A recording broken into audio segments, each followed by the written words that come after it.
Hello everyone, here we are again in my studio, and I've just finished the second in my series of Cheeky Bird collective nouns.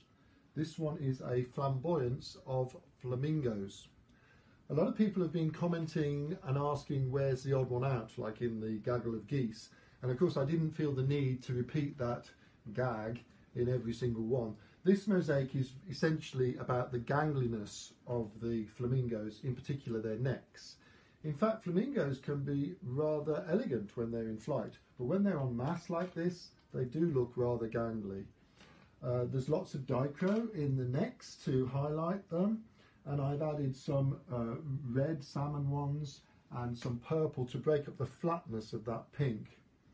And it's finished, as you see, and I worked from the bottom up. Started here, doing the nearest thing first to you visually. I'm working backwards, which is practicing what I preach. This row, then this row, then this row. Till I got to the top. It's finished, and that's it.